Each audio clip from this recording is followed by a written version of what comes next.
Au niveau administratif, c'est beaucoup plus simple en bio.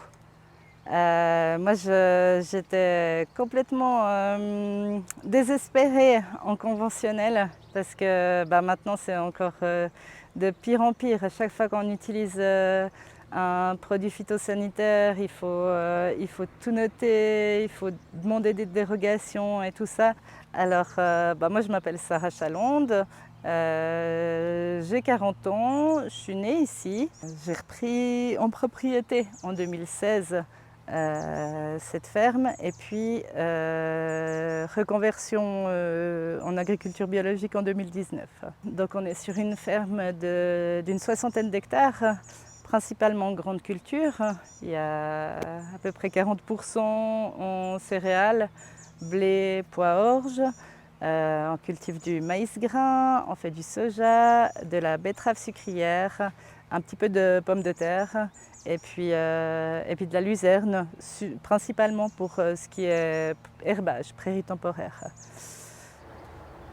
On a aussi eu quand même pas mal de défis au niveau de la mécanisation. On a dû acheter une herseterie, une machine pour sarcler et s'équiper en fait différemment de ce qu'on avait par le passé.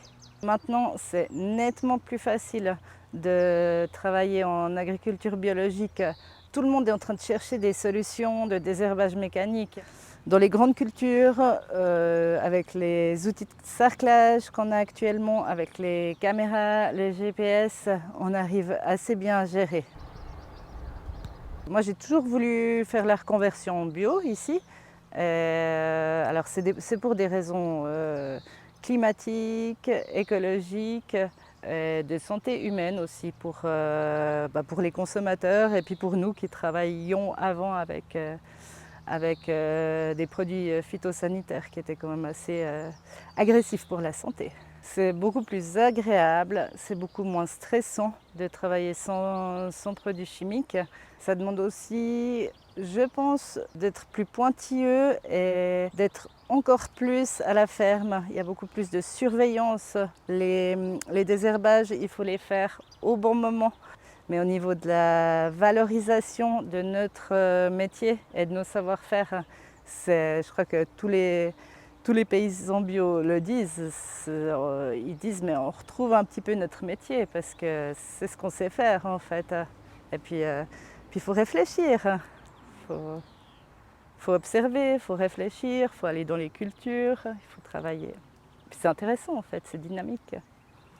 Est-ce que c'est rentable? Les prix en bio, ils sont bons, ils sont même très bons à mon avis, dans quasi tous les secteurs. Pour l'instant, l'exploitation, elle tourne, la ferme, elle marche bien. La reconversion, elle est vraiment intéressante parce que le marché, il est demandeur. Il y a vraiment de la place pour des nouvelles surfaces en bio. Il faut écouter, regarder les marchés, là où il y a de la demande. Et puis, je crois qu'il y a, à ma connaissance, jamais personne qui est revenu en arrière. Les contrôles en bio, on sait qu'ils sont conséquents. C'est une fois par année. Mais les premiers contrôles, on se dit waouh, c'est énorme parce qu'ils contrôlent tout. Ça prend une journée complète. Mais après, une fois qu'on a compris le système, en fait, je sais ce qui va être contrôlé. Ils font le tour de toutes les parcelles. Et du coup, c'est plus clair. Moi, je trouve plus clair, plus transparent, en fait, comme système. Et assez agréable, en fait, assez logique.